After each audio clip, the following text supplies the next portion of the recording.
Bags down, spikes on. Welcome to The Track. My name is Colin Weitzman, going to be your host for this episode of Track World News. And oh man, we had a lot of things going on, both on the track and off the track, with other really cool updates and news within our sport. So let's just jump right into it. Before we get started though, make sure that you subscribe to the channel. Follow us on Instagram at Track World News. Leave the show a rating, and you know what? Give us 5 stars. Why not? It really helps us know that you're enjoying what's going on. So first, let's get into some of the recaps of some of my favorite things that happened this week on the track. Now, there are a lot of fantastic performances that happened this week, so I'm gonna miss a few of them, but I'm gonna go over my top 5 favorites, some of the highlights that I really enjoyed seeing this week. So first, this happened a little earlier on in the week.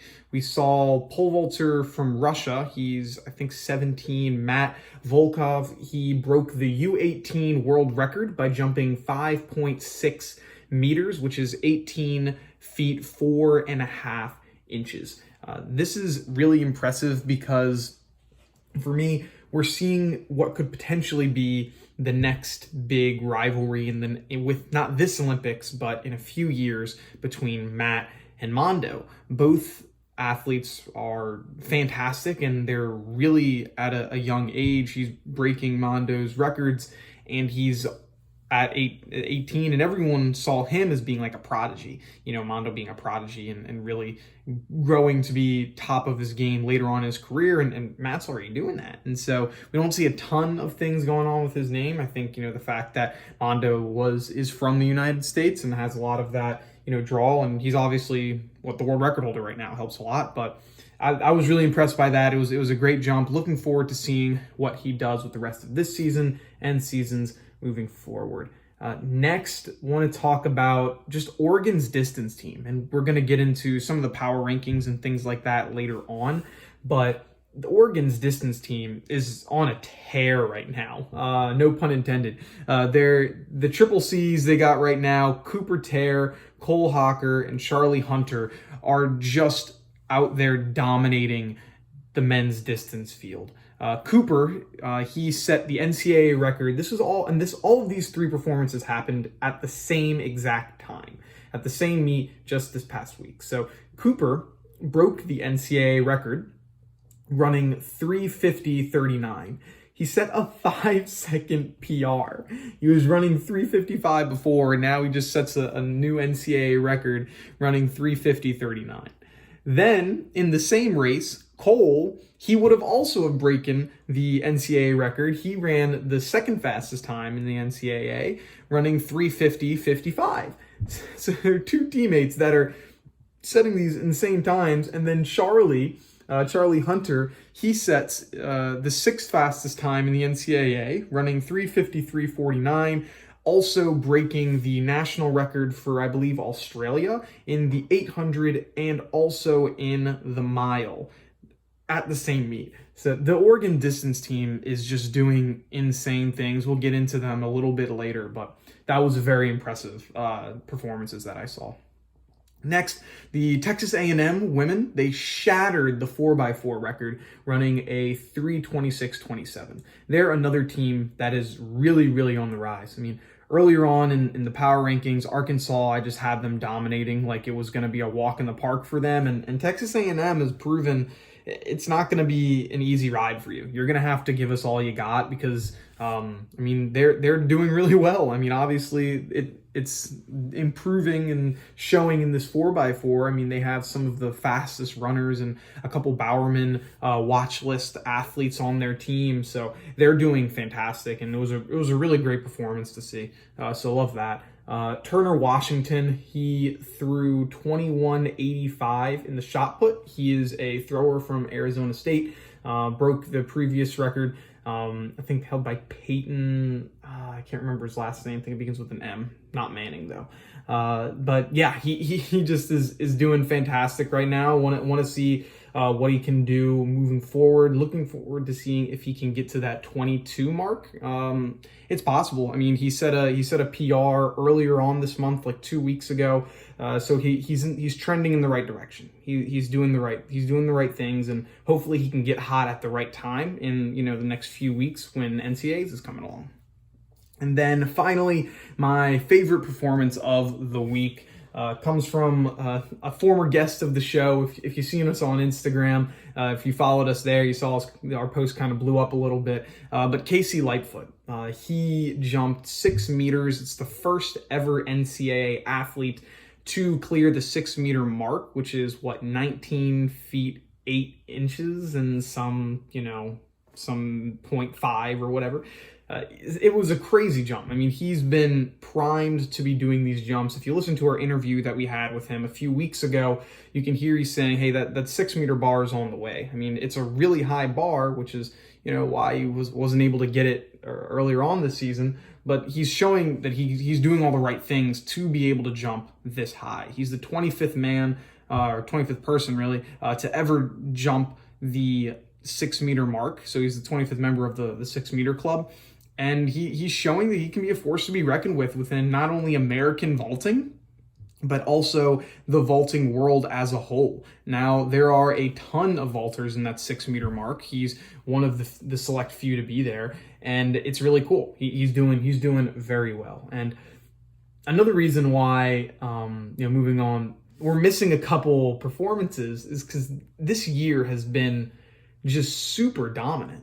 And so looking back at what I thought this year was going to be, I kind of thought, especially this indoor season, was going to be, a lot of athletes are going to just try to get their legs underneath them and see if they can do anything for 2021 outdoors. I thought it was going to be kind of a throwaway season because a lot of these athletes haven't competed since last year, over a year ago, because they didn't do outdoor track, and so a lot of these athletes haven't competed since their conference championships, which were held in late February of last year. And so I was like, yeah, these athletes are going to be struggling, and same on the professional level. I thought a lot of athletes were going to be struggling to get their feet underneath them because they hadn't competed since indoors as well. And some athletes, they don't even compete in indoors, and so they didn't even compete until outdoors of the previous season. So it's been a long time since we've seen athletes being able to compete, and I thought that means we're going to see really bad performances. It's going to be kind of a hiccup of a year, but what can you do? And I couldn't have been more wrong. This year has been incredible for records.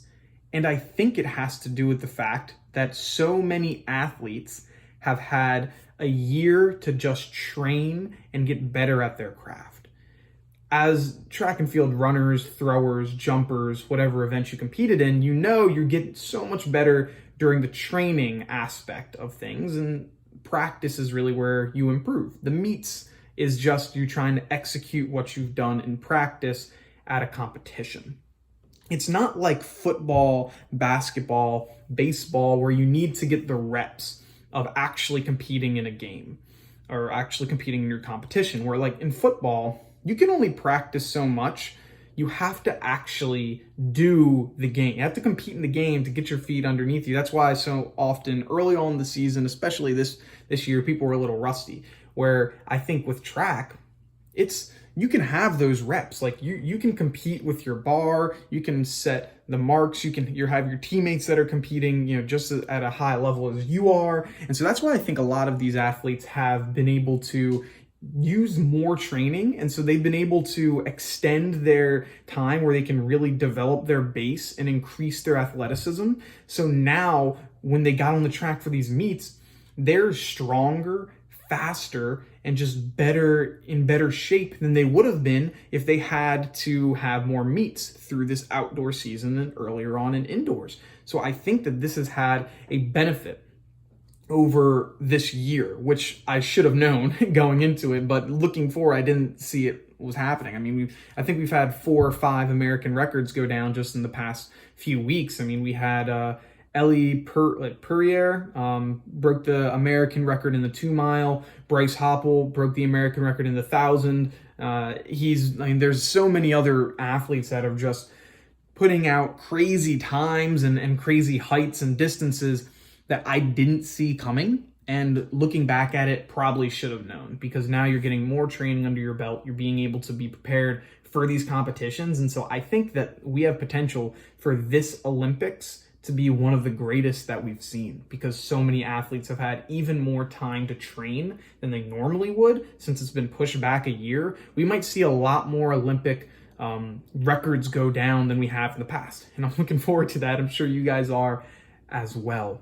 And then I want to get into a couple things off the track that I've been super excited about and I think are showing that our sport has a bright future. So right now, I've kind of noticed, and I'm sure you guys have as well, that track and field seems to be around a little more than normal. Why is that? I think it's a few things. One, I think we're in a little bit of a track renaissance where we're having even more eyeballs on our sport than we've had in a long time, especially the fact that we don't have Usain Bolt running. It's made it even more impressive. One thing that obviously helps is the fact that this is an Olympic year and there are a lot of people that are more focused on track than they would have been last year. Well, I guess last year would have been an Olympic year, but in off years like a 2015, 2017, 2018, 2019, when there's no Olympics. This year, it is an Olympic year, and we've had it been postponed, so more people might be looking at it. Okay, I'll give that to you. But I also think that the fact that we have the American Track League that's going on right now, bringing some of the biggest names to our sport, the fact that there's not a ton of other sports going on at this time. Like, we're not going up against football, and there's just basketball right now that's going on right now, and there's no baseball competing. It's giving us even more eyeballs because there's people that might be looking for more things to talk about, and so it's giving track its time to shine.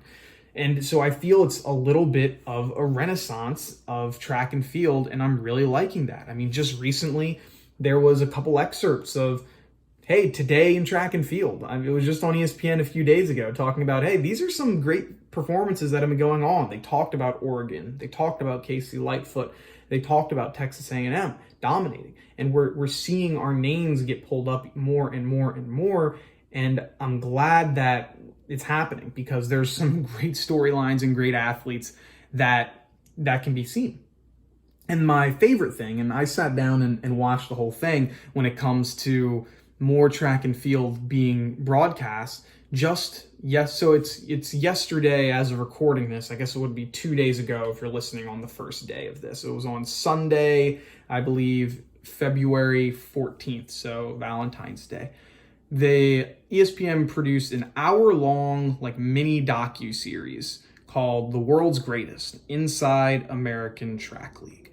And so what it was Olympic hurdler Devin Allen, and then the two ESPN broadcasters, John Anderson and Kenny Mayne, all sitting together on a couch talking about track and field and doing mini docu-series on the 9 athletes that are part of this world's greatest organization, and broadcasting what's going on with American Track League. And it was really, really good. I liked it a lot. They talked about the careers, both on and off the track, of some of the best athletes that are around right now. For example, here are the list of athletes that they were talking about. It was Devin Allen, Gabby Thomas, Ryan Crouser, the shot putter, Gabby Thomas, the sprinter, Sandy Morris, the pole vaulter, Sam Kendricks, pole vaulter, Fred Curley, sprinter, Trayvon Brumell, sprinter, Kendall and Devin Williams, the multi-athletes, and then also Hannah Cunliffe, who is the sprinter, and Chloe Cunliffe, her sister, who is the pole vaulter as well. And it was really good. There were some hiccups throughout where the audio didn't match up, or sometimes they just got completely off topic, talked about weird things, and I'm like, okay, I don't see the point of what you're doing. But for the most part, they did a really good job of talking about what these athletes are like on and off the track. They were discussing some things that I really liked. Gabby Thomas, she is from Harvard and she had aspirations of acting and singing otherwise in this. Ryan Crouser, big into fishing. Sandy Morris, she has a ton of animals. Trayvon Bromell, how he was injured and trying to get back to the sport. He even thought about giving up the sport as a whole. And Kendall and Devin Williams, and how they're just a dominant brother-sister combo that are taking over the multis by storm. And so it was really cool to be able to see these stories and get to learn more about these athletes and see things that you didn't know. And it had a pretty good slot, like 5, 6 p.m. on a Sunday when football normally would be going on. That's when we had this show talking about track and field. It's great. I think that the dynamic between the three was really good. Devin Allen had really good insight on what all these athletes are and how to explain it to both the fan like me and the people who might be hearing about them for the first time. Kenny Mayne, John Anderson gave a face to that people that don't know track and field would recognize since they are analysts on ESPN. So overall, it was a great thing. I hope they do more of these, dive more in depth about athletes like in our sport because they're interesting. And I think that probably a lot of people liked it. I know that I definitely did. And then the last thing that I want to talk about today was something I guess people are excited about, but also a little bit cautious on. And that is the rumors or the announcement that there's going to be a FloJo, Florence Johnson, biopic coming out soon. Don't know exactly when, but it should be coming out soon. And that's not where people are nervous. People are excited. Oh, finally, we're going to get another biopic of someone that's really, really talented and one of the biggest names in our sport of all time. The issue was that apparently Tiffany Haddish, who you might know her from Girls Trip, is training to be FloJo in this movie. And so people are nervous and not excited because she doesn't have really a track and field background. And people hate the way that track and field athletes are shown like running like they're running like a robot, because it just can ruin the immersion for anyone that's a huge track and field fan and can really just shows the sport in a bad light. Like, this isn't what we're like. Why are you displaying this? And so people are saying, no, let's get somebody that's in track and field and that has track and field background or is an athlete that is a track and field athlete. And so the way that I look at it is I want it to obviously be done right, and I hope that they don't completely butcher the running mechanics that Tiffany's going to have. I think that she's a great actress, and she should do well with all the things off the track. I'm hoping they get it right on the track, because that's the most difficult thing to do, because you want to make sure that it looks good on camera, that it also looks realistic and natural. If you look back into 2016, we had the Jesse Owens biopic Race that actually came out this time last year, this time 2016, February of 2016. And while the movie I think was pretty good, I enjoyed it. Some people didn't, but I thought it was pretty good. The running and the jumping was a little bit strange, because they have where the arms are completely at a 90-degree angle, and the hands are all robotic and stretched out, and it's super robotic looking, and it was a little strange. And so I'm hoping that either Tiffany maybe does have a background in track and field that no one knows about, or they get a really good coach that can show, hey, look, you don't need to have this robotic look to you. Be loose, don't be so rigid with things. So hoping that they do something like that. Who knows if they do, but I think that I'm cautiously optimistic. I want this to be good. I hope that it's good, but I recognize that it's not always how it plays out with track. It's sometimes they just butcher our sport. And so I'm hoping that doesn't happen, but it's a possibility that it will. So yeah, that's my take on everything for this week. A lot of things were going down, and so we'll see what's gonna be going on for next week. I'm super excited. This has been another episode of Track World News. Make sure before you leave to leave us a rating, subscribe to the channel, or subscribe to the show Track World News, and then also follow us on Instagram. We've actually been getting a lot of love from that. Thank you guys so much. We just surpassed the 200 follower mark, which is really exciting. So if you want to catch us there, get some more content, that is at Track World News, all one word. So thank you. Have a good one. We'll talk to you soon.